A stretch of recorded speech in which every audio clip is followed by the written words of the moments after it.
From the outside looking in, my life probably seemed perfect. A thriving business, a beautiful wife, and a social circle that most would envy. But perfection, I've learned, is often just a mask. Behind the smiles and the carefully curated Instagram posts, there was a marriage teetering on the edge of collapse. Vanessa and I had been together for 6 years, married for 4.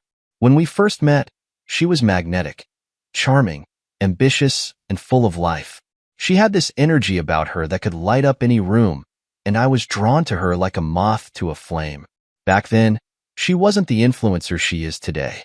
She was just Vanessa, a woman with big dreams and an infectious laugh that made me believe anything was possible. But somewhere along the way, things changed. It started small, as these things often do.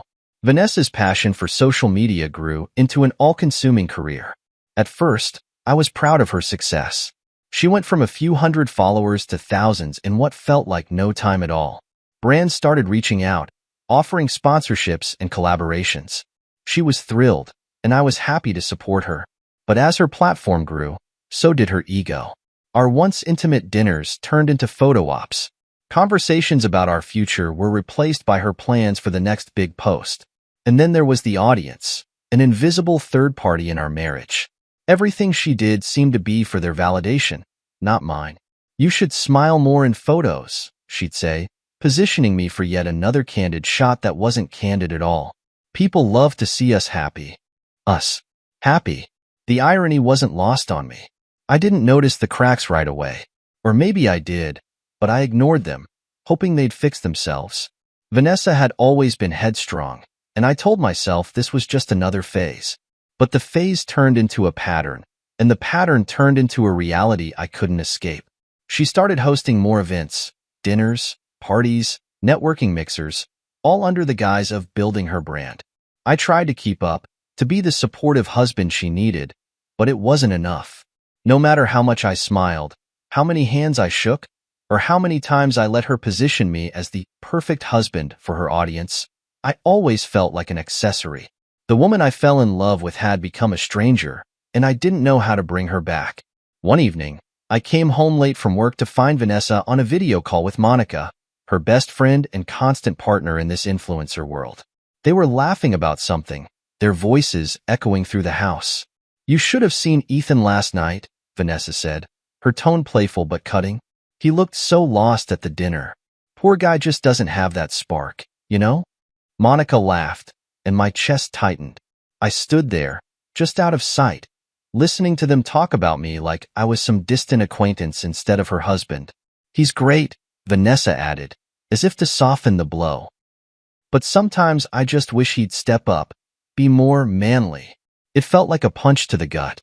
I didn't confront her then. Instead, I went to bed, staring at the ceiling as her words replayed in my head. The next morning, I tried to talk to her about it. "Do you really think I'm not enough for you?" I asked, my voice steady but vulnerable. She looked at me, her expression unreadable. "It's not that you're not enough," she said, choosing her words carefully. I need someone who matches my energy, Ethan. Someone who can keep up with me." "Keep up with you?" I repeated, my frustration bubbling to the surface. "I've supported you every step of the way. I've stood by you through everything. What more do you want from me?" She sighed, brushing past me to grab her phone. "It's not about what I want. It's about what you're willing to give." The conversation ended there, but the tension lingered. Every interaction felt heavier, every smile forced. I started questioning everything. Myself, our marriage, whether it was even worth fighting for anymore. Looking back, I realized that moment was the beginning of the end.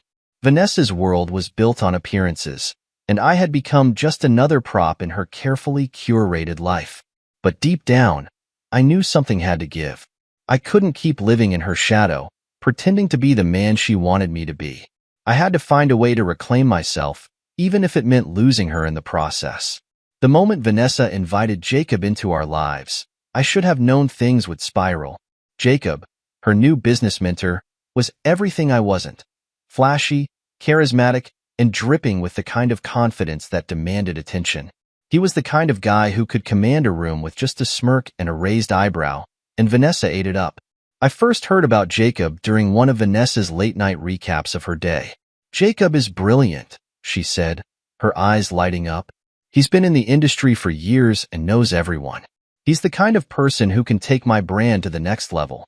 At first, I didn't think much of it. I wanted to be supportive. If Jacob could help Vanessa achieve her dreams, then who was I to stand in the way? But as weeks turned into months, Jacob's name came up more often than I was comfortable with. The first time I met him in person was at one of Vanessa's networking events.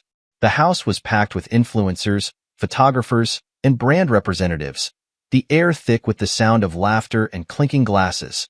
I'd spent most of the evening trying to stay out of the way, nursing a drink and watching Vanessa work the room like a seasoned pro.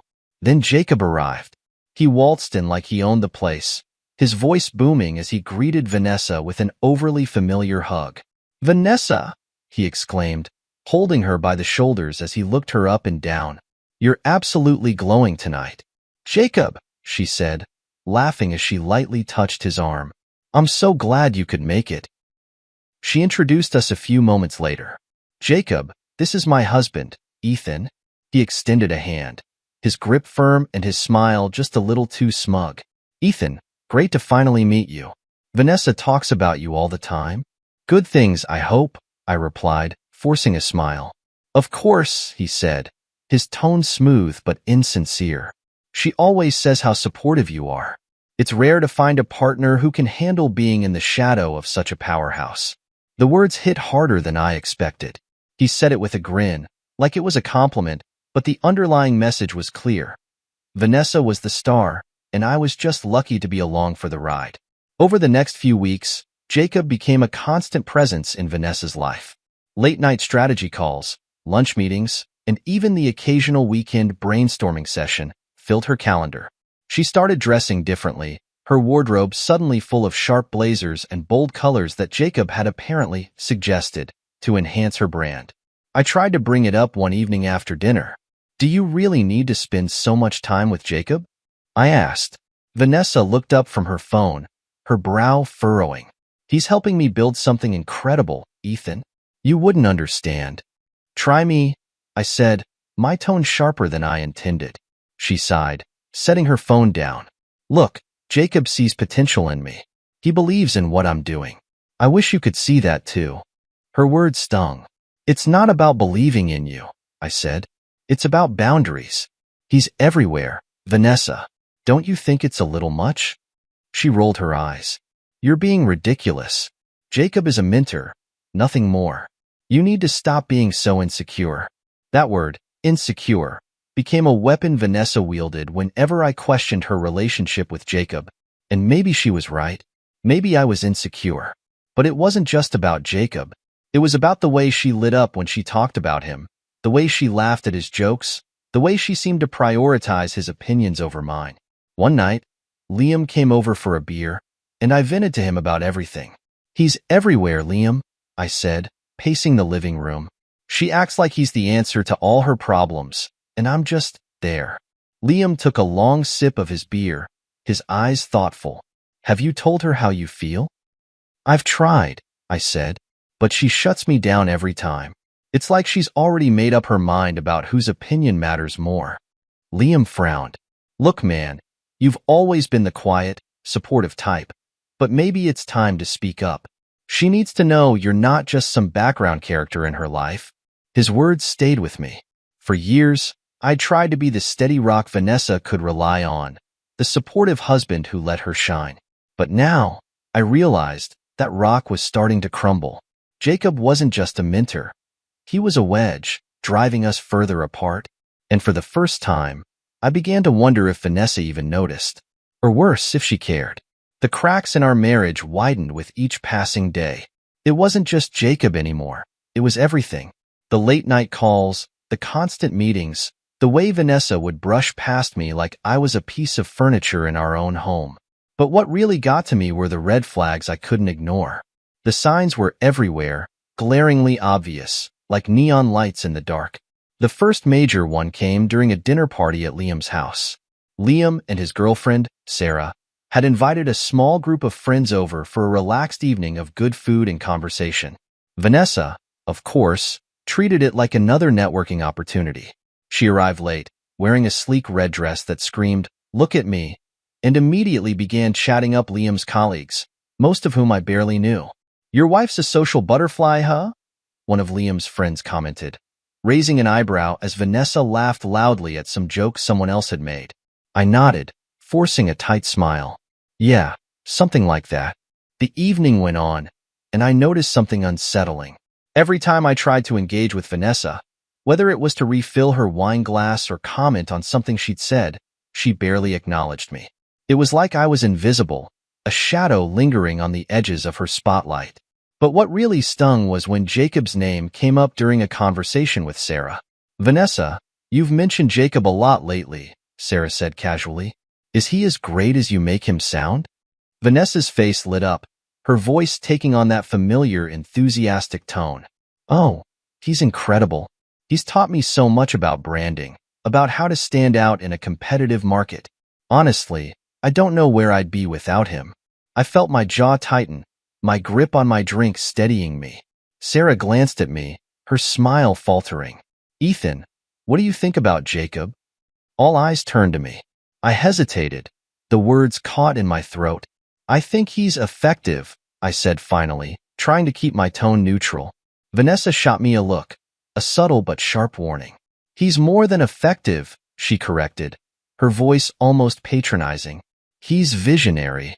I swallowed my frustration, letting the moment pass. But inside, I was seething. The red flags didn't stop there. A week later, I came home early from a meeting, hoping to surprise Vanessa with dinner. When I walked into the kitchen, I found her on the phone, her back turned to me. "No, Jacob," she was saying, her voice low and almost playful. "You always know how to make me laugh." I cleared my throat, and she jumped, spinning around to face me. "I'll call you back," she said hurriedly, hanging up before I could even ask who it was. "Jacob again?" I asked, setting down the groceries I'd been carrying. She rolled her eyes. "It was work, Ethan. Don't make it a thing." "It's not work when you're giggling like a teenager," I shot back. Her expression hardened. "You're being ridiculous. Jacob's just a friend and a mentor. You need to stop being so paranoid." "Paranoid?" I repeated, my voice rising. "Vanessa, he's practically living in our marriage at this point. Do you even hear yourself?" She shook her head, grabbing her phone and walking past me. "I don't have time for this." It wasn't just her actions. It was her words, too. The way she dismissed my feelings, belittled my concerns. Every conversation felt like a battle I was destined to lose. And then there were the whispers from friends. Liam pulled me aside during one of our gym sessions, his tone cautious.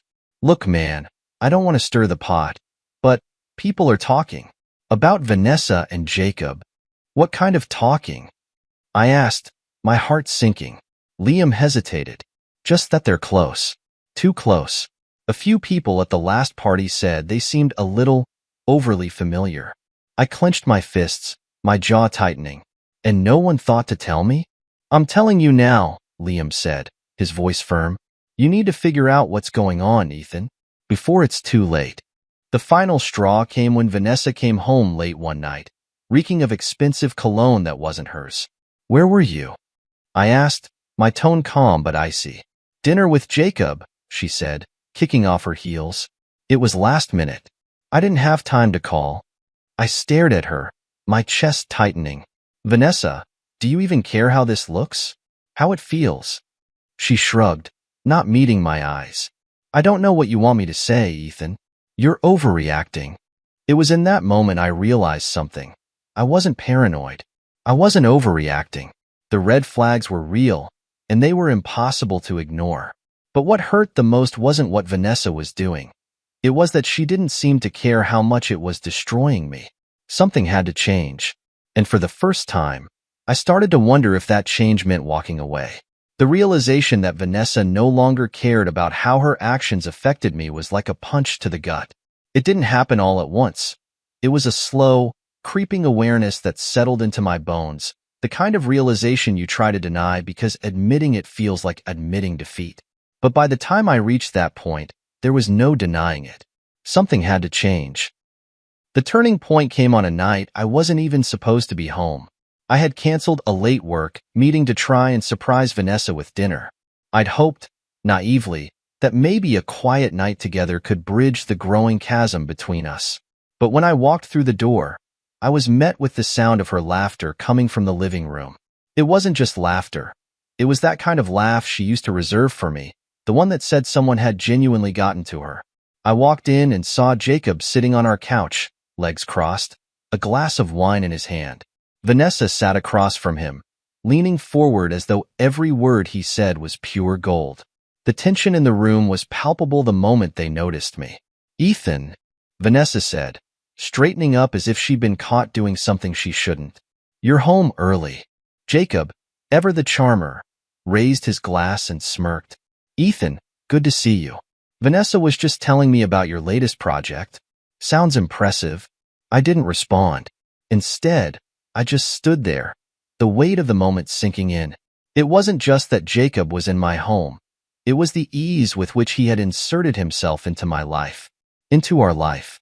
He didn't see me as a threat, and Vanessa didn't seem to think there was anything wrong with the situation. "I didn't realize we were having company," I said finally, my tone sharper than I intended. "Oh, Jacob just stopped by to discuss some work ideas," Vanessa said, brushing it off as if it were the most normal thing in the world. "At 8 p.m.? I shot back, my eyes locking on hers. "In our home?" Jacob chuckled, standing up and adjusting his blazer. "No need to get territorial, Ethan. Vanessa and I have a great working dynamic. It's all business, I assure you." His condescending tone sent a wave of heat through me, but I forced myself to stay calm. "Barely." "Right," I said through clenched teeth. Because sitting on my couch, drinking my wine, and laughing with my wife screams professionalism. Jacob smirked, clearly enjoying the tension. "You're a lucky man, Ethan. Vanessa is one of the most driven people I've ever met." The audacity of his words was like a match to gasoline. "I know exactly who my wife is," I said coldly, my voice steady. "The question is, do you?" After Jacob finally left, Vanessa and I had one of the most heated arguments of our marriage. She accused me of being paranoid, of overreacting, of not trusting her. "You need to stop making everything about you," she said, her voice rising. "Jacob is helping me build something incredible. Why can't you just support me?" "Support you?" I repeated, my frustration boiling over. "Vanessa, I've been supporting you since day one. I've sacrificed for you, stood by you, and all I've gotten in return is disrespect. Do you even realize how humiliating it is to come home and find him sitting in my house, acting like he owns the place?"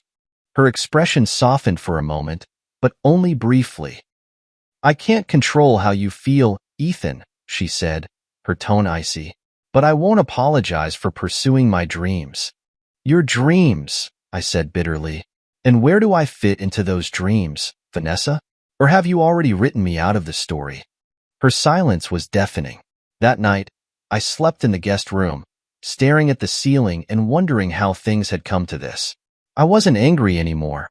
I was exhausted, tired of fighting for a marriage that felt like it was slipping through my fingers, tired of being the man who always bent to make things work, only to be treated like an afterthought. By morning, I knew what I had to do. I couldn't keep living like this, waiting for Vanessa to wake up and realize what she was losing. If she couldn't see my worth, then maybe it was time for me to show her, and the world, that I wasn't someone to be dismissed. It was time to take back control of my life. And this time, I wasn't going to play nice. The morning after that argument, I woke up with a clarity I hadn't felt in months. Something in me had shifted. I was done begging for Vanessa's attention, done trying to fix a marriage that only one of us seemed to care about. If she wanted to treat me like a side character in her life, fine, but I wasn't going to stay silent about it anymore. That day marked the start of my plan. The first step was reclaiming myself. For too long, I'd let Vanessa's world overshadow my own. My career, my hobbies, my friendships, they had all taken a back seat while I tried to keep up with her relentless pursuit of success and validation. But no more. I needed to remind myself who I was before I became Vanessa's husband. I started small, reaching out to old friends I hadn't seen in ages. Liam, of course, was my constant support, but I realized there were others I drifted away from. Colleagues, former mentors, even family. One by one, I reconnected with them, rebuilding the relationships I'd let slip away.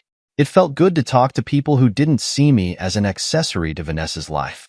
They reminded me of my own accomplishments, my own worth. For the first time in years, I started to feel like me again. At work, I threw myself into new projects. I'd always been good at what I did, better than good, actually, but I'd let my focus waver as my personal life spiraled out of control. Now, I channeled all my energy into my business, taking on clients and challenges that reignited my passion. Word began to spread about my renewed drive, and soon, opportunities started coming my way. A longtime client introduced me to a high-profile investor who was looking for someone to help launch a new venture. It was the kind of project that could put my name on the map, and I wasn't about to let it slip through my fingers. Meanwhile, I kept an eye on Vanessa and Jacob, not because I wanted to obsess over their actions, but because I needed to understand the full scope of what I was dealing with. I attended one of her public events, not to support her, but to observe. And what I saw only confirmed what I already knew. Jacob was there, of course, his charm on full display as he worked the room. Vanessa, dressed to the nines, hung on his every word, laughing at his jokes and basking in the attention he gave her. But this time, I didn't feel the familiar sting of jealousy. Instead, I felt pity. She didn't see it, but Jacob wasn't boosting her up. He was using her. Every compliment, every bit of advice, every gesture of support was designed to keep her in his orbit, feeding his ego while he positioned himself as the puppet master in her career. And Vanessa, blinded by her ambition, couldn't or wouldn't see it. Liam was the one who pointed out what I had already begun to suspect. "You're not just dealing with Vanessa's ego," he said one night over beers. "You're dealing with a guy who thrives on control. Jacob's playing both of you, her for her status, and you for your reaction. Don't give him the satisfaction." "I won't," I said, my resolve hardening. "But I'm not just going to sit back and let him win either." That's when the plan began to take shape. If Vanessa wanted to side with Jacob, I'd let her, but on my terms. I wasn't going to stoop to his level or play his games.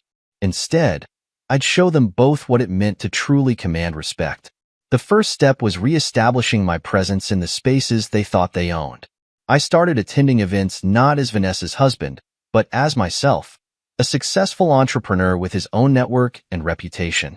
At first, Vanessa seemed surprised to see me, but she quickly dismissed it, assuming I was there to support her.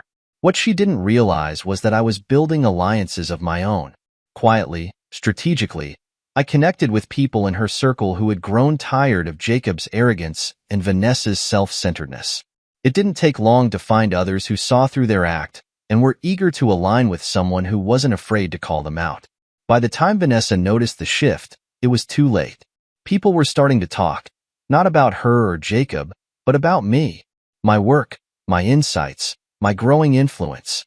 I wasn't just reclaiming my identity. I was surpassing the expectations anyone had ever set for me. The best part? I didn't need to raise my voice or make a scene.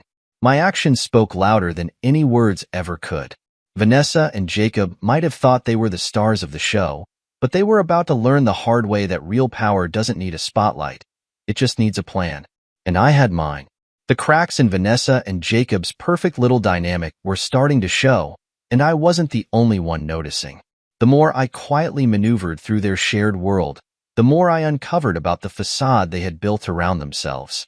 It was almost amusing, in a dark way, how much they relied on smoke and mirrors to maintain their perceived dominance. I had set my plan in motion, not out of a need for revenge, but to reclaim my own narrative.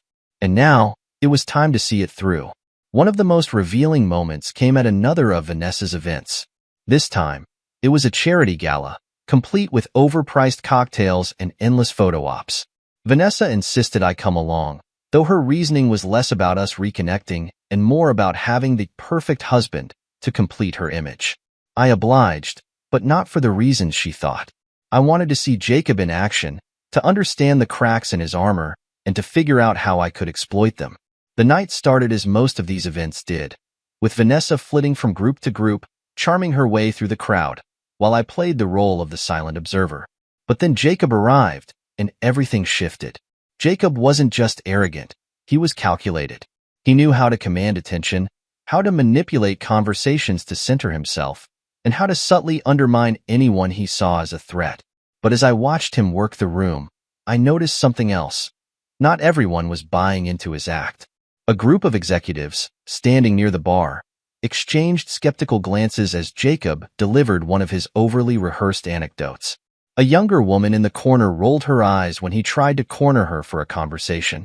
Even some of Vanessa's friends seemed less enamored than usual, their laughter forced and their smiles tight. And then there was Vanessa herself. She laughed at his jokes and followed his lead, but there was a tension in her posture, a flicker of doubt in her eyes that hadn't been there before. For the first time, I wondered if she was starting to see what I had seen all along. The turning point came when Jacob tried to assert himself in a way that crossed a line even for him. During a lull in the evening, he sauntered over to where Vanessa and I were standing, a glass of scotch in hand and that trademark smirk on his face. "Ethan," he said, his tone dripping with false sincerity, "how's business these days? Vanessa tells me you've been busy." I smiled, refusing to rise to the bait. "Business is good, Jacob. Thanks for asking."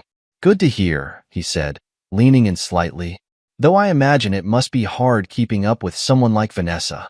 She's a force of nature, after all." It was a calculated dig, one designed to undermine me while elevating himself. And it might have worked months ago, when I was still unsure of myself and my place in Vanessa's life. But not anymore. "I've always known Vanessa was a force of nature," I replied, my tone calm but pointed. "That's why I've never needed to compete with her. I'm confident enough in who I am." The subtle jab didn't go unnoticed.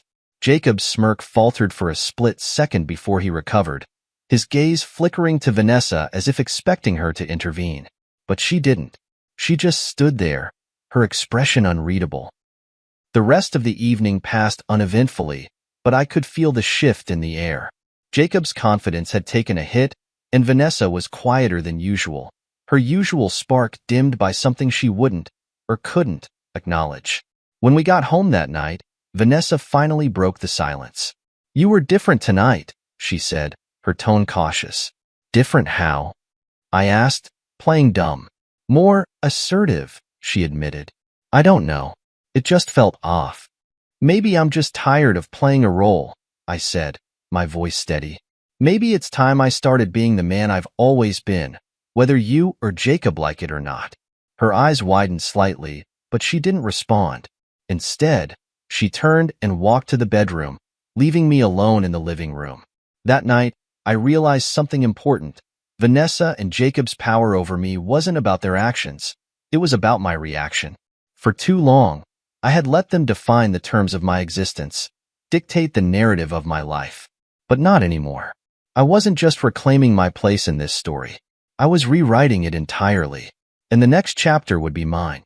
The more I pushed forward, the more I noticed Jacob's carefully crafted veneer starting to crack. It wasn't just about me anymore. It was about who Jacob really was and the wake of destruction he left behind. Vanessa, whether she admitted it or not, was beginning to see it too. But recognizing the truth and accepting it are two very different things. The night after the charity gala, Vanessa was quieter than usual. She wasn't one to let her thoughts linger in silence, but something about the way I had handled Jacob must have unsettled her. I could see it in her eyes, the way she hesitated to speak, the way her phone sat untouched on the table for once. I wasn't going to be the one to break the silence. I'd already played the role of the pleading husband, desperate for her attention. If she wanted to talk, she would have to come to me. "Do you think Jacob's arrogant?" she asked abruptly, her voice softer than I'd heard in weeks. I set my coffee down, meeting her gaze. "Do you really need me to answer that?" she sighed, running a hand through her hair. "It's just, he's been so helpful with my career. But lately, I feel like," her voice trailed off, "like he's helping himself more than he's helping you?" I offered. Her eyes flickered with something. Guilt, maybe, or recognition. "I don't know. Maybe." I leaned back in my chair, studying her. Vanessa, you're smart. You're driven. But you're also blind to people like Jacob. He doesn't care about you. He cares about what you can do for him. She opened her mouth to argue, but stopped herself. For the first time, it seemed like she was really listening. The cracks in Jacob's reputation were growing, and I wasn't the only one noticing. Liam, ever the watchful friend, had started hearing things through the grapevine. One afternoon, he called me with news that nearly made me laugh out loud. Apparently, Jacob's not as untouchable as he thinks, Liam said. I've heard from a few people in his circle that he's been crossing lines, professionally and personally. What kind of lines? I asked, already knowing the answer. The kind that make people talk, Liam replied. He's been burning bridges with clients, taking credit for other people's work. And there's this rumor about him hitting on a junior colleague at one of Vanessa's events. I shook my head, the pieces falling into place. Jacob wasn't just arrogant, he was reckless. And reckless people eventually expose themselves. Meanwhile, Vanessa was dealing with her own internal battle. Her once unshakable confidence in Jacob was starting to waver, though she wasn't ready to admit it outright. She spent more time at home, less time taking his calls. And when she did mention him, her tone was different, more reserved, less glowing. One evening, as we sat in the living room, she turned to me and said, "Do you think I've been too trusting?" "Of Jacob?"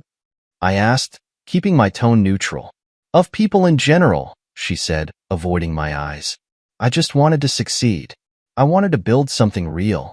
"And you thought Jacob was the key to that," I said. She nodded, her shoulders slumping. "I thought he believed in me." I wanted to tell her that Jacob's belief was never about her. It was about himself. But instead, I said, "Belief is cheap, Vanessa. Respect is what matters." And I'm not sure Jacob respects anyone but himself.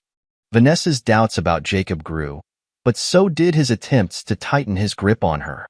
He started showing up unannounced, calling her at all hours, making excuses to involve himself in every aspect of her work. The more she pulled away, the harder he pushed, and the more transparent his intentions became. One night, she came to me with a troubled expression. "He showed up at my office today," she said. "He wanted to talk strategy, but it felt wrong. Did you tell him to leave?" I asked. "I tried," she admitted, but he wouldn't take the hint. I took a deep breath, my frustration bubbling to the surface. "Vanessa, you need to draw the line. He's not your savior. He's a parasite." She didn't respond, but the look in her eyes told me she knew I was right. Jacob was unraveling, and Vanessa was starting to see him for what he really was. But the damage he had done, both to her and to us, couldn't be undone so easily. I could feel the tension building, the inevitable confrontation looming on the horizon. And this time, I wasn't just going to stand by and let it play out. If Jacob wanted to force his way into my life, he was going to find out exactly what I was capable of. Jacob's grip on Vanessa was slipping, and it was clear he knew it. The signs were everywhere. The sudden increase in his attempts to meet with her, the overly familiar texts she no longer tried to hide, and the way his charm turned into desperation when he was around her. He wasn't just trying to stay relevant, he was trying to regain control. And Vanessa, to her credit, was starting to resist. Not in the bold, decisive way I would have hoped, but in small, hesitant steps that suggested she was beginning to see through his facade. One evening, Vanessa came home from work looking visibly shaken. She dropped her bag on the counter and poured herself a glass of wine before saying a word. "Jacob showed up at my office again," she finally said, her voice quieter than usual. I set down the book I was pretending to read. "And?" She hesitated, staring into her glass like it held the answers she couldn't find. "He made a pass at me." The words hung in the air, heavy and suffocating. I felt a surge of anger rise in my chest, but I forced myself to stay calm. "What exactly did he do?" "He said he wanted to take our partnership to the next level," she said, her voice tinged with disgust. "And when I told him I wasn't interested, he got defensive. Said I was misunderstanding his intentions." I leaned forward, my tone steady but firm.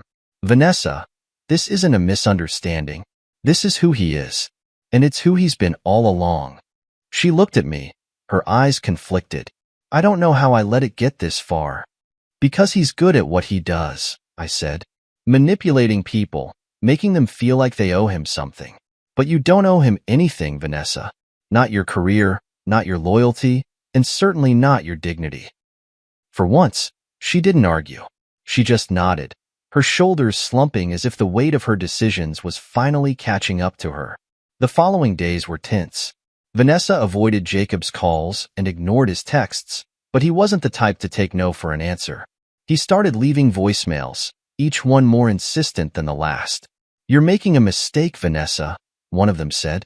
"We have something special, and I won't let you throw it away." When she played the messages for me, I felt a deep, simmering rage. This wasn't just about Vanessa anymore. It was about the audacity of a man who thought he could insert himself into my life and get away with it. The final straw came when Jacob decided to confront me directly. I was in my office, wrapping up a call, when my assistant buzzed in to say I had a visitor.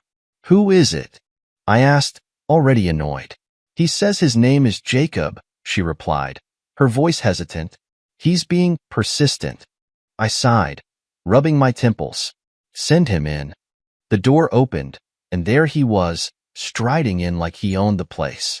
He didn't bother to shake my hand, or even greet me properly.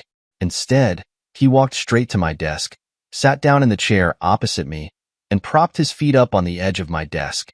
"Ethan," he said, smirking, "we need to talk."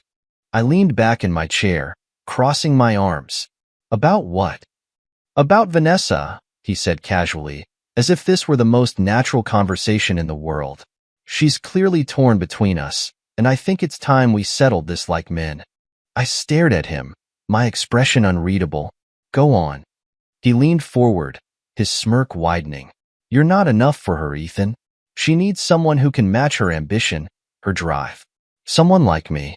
I felt the anger bubbling beneath the surface, but I didn't let it show. Instead, I smiled, a cold, deliberate smile that made his own falter. "And what do you propose?" I asked, my tone calm. He shrugged, spreading his hands. "Simple. Step aside. Let her be with someone who can give her what she really wants." For a moment, I said nothing, letting the weight of his words settle in the room. Then I stood, walking around the desk until I was standing directly in front of him. "You've got some nerve," I said quietly, my voice steady but laced with steel. He opened his mouth to respond, but before he could, I leaned in, my face inches from his. "Get out of my office," I said. "And if you ever show your face here again, you won't be walking out." His smirk vanished, replaced by a flicker of uncertainty. He stood, straightening his jacket as if to regain some semblance of control. "You'll regret this, Ethan," he said, trying to sound confident. "Not as much as you will," I replied, watching as he walked out.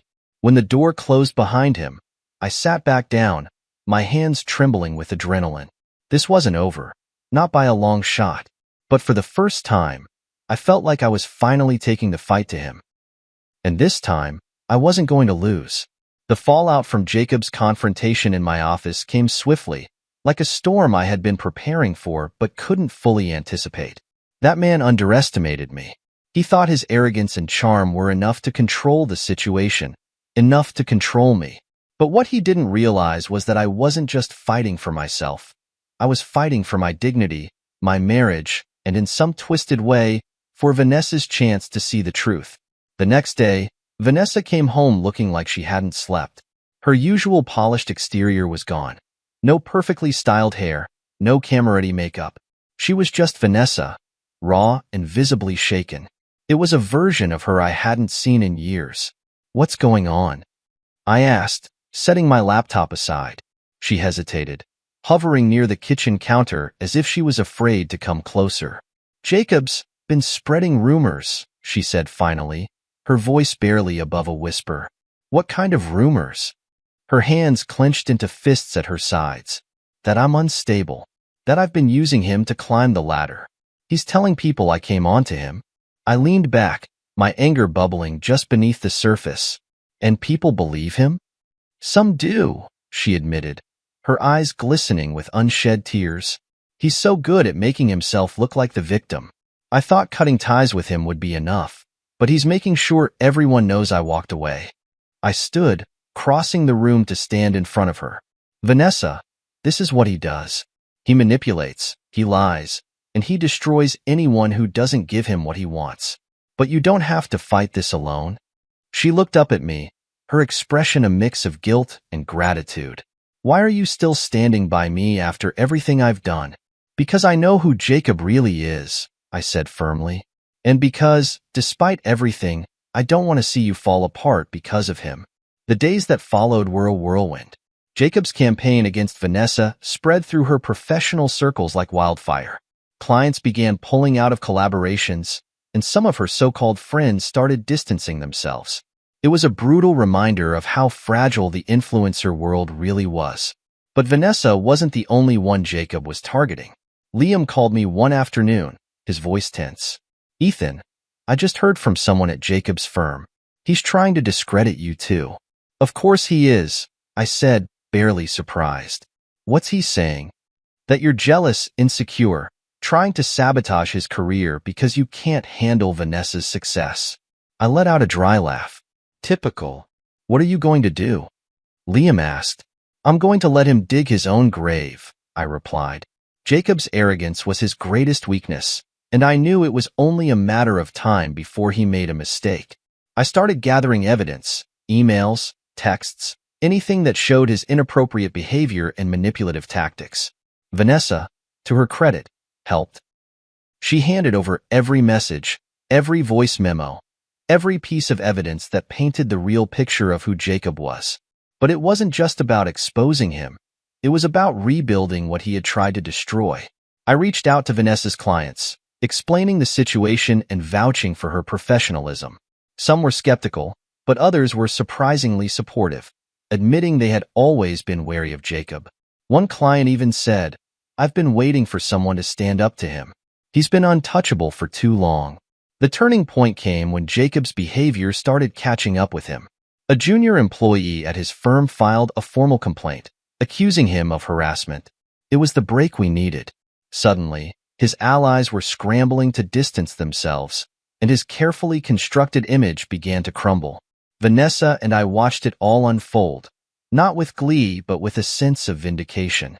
She had been burned by him, and I had been pushed to my limits, but now the truth was finally coming to light. One evening, as we sat on the couch, Vanessa turned to me. I don't know if I can ever fix what I've broken between us, she said softly, but I want you to know I'm sorry. For everything. I nodded, the weight of her words settling in my chest. I appreciate that, Vanessa, but this isn't just about fixing us. It's about making sure people like Jacob don't win. She nodded, tears slipping down her cheeks. Thank you, Ethan, for standing by me, even when I didn't deserve it. I didn't respond. Instead, I looked out the window, thinking about everything we'd been through. The battle wasn't over, but for the first time, it felt like we were on the same side. And that, I realized, was the first real step toward healing. The dust was finally settling. Jacob's empire of lies had crumbled, his reputation left in tatters. The harassment complaint filed against him wasn't just a dent, it was a wrecking ball. More people came forward with stories of manipulation and misconduct, painting a picture of a man who had climbed his way to the top by stepping on everyone around him. Vanessa and I watched from the sidelines as the fallout unfolded. She wasn't celebrating. How could she? Her own career had taken a hit, and her involvement with Jacob, however professional she had believed it to be at first, left her with scars that weren't just professional. But there was relief too, a quiet vindication that the truth was finally out. As for me, I had come out of the fire stronger than I ever thought possible. The man I was a few months ago, doubtful, insecure, struggling to find his voice, felt like a distant memory. I'd reclaimed my identity, my self-worth, and my ability to stand tall in the face of adversity. Vanessa and I were no longer the couple we had been at the beginning of this journey. That version of us had been naive, blind to the fractures that would eventually bring us to our knees. But now, as we sat across from each other one evening, the air between us felt different. I don't know what happens next, Vanessa admitted, her voice tentative. I don't know if we can ever go back to what we were. I nodded, my gaze steady. Maybe we're not supposed to go back, I said. Maybe we're supposed to figure out who we are now, individually, before we can figure out if there's an us left. She didn't respond right away, but her eyes filled with tears, and for the first time in months, I felt like we were finally speaking the same language. In the weeks that followed, I focused on myself. I threw myself into work, reconnecting with my passion for what I did. I made time for friends, for family, for the parts of my life I had neglected in my attempts to hold on to a marriage that felt like it was slipping away. One evening, Liam convinced me to join him at a community event. It was nothing fancy, just a local fundraiser at a nearby park, but it felt good to be out, to be surrounded by people who weren't weighed down by the kind of baggage I'd been carrying for so long. That's where I met Hannah. She wasn't flashy or overbearing like Vanessa. She was quiet, with a warm smile and a genuine curiosity about the world. We started talking about something simple, her love of photography, my interest in hiking, and the conversation flowed so naturally it caught me off guard. For the first time in months, I felt hope. The night ended with a handshake and a promise to stay in touch. It wasn't some grand romantic moment, but it didn't need to be. It was a reminder that life moves forward, that healing is possible, and that the pain of the past doesn't have to define the future. As I drove home, I thought about Vanessa, about Jacob, about everything that had happened. The scars were still there, and they always would be. But I wasn't bitter anymore. I had faced the storm, endured the chaos, and come out the other side. I didn't know what the future held, but for the first time in a long time, I wasn't afraid to find out. Because now, I knew exactly who I was, and that was more than enough.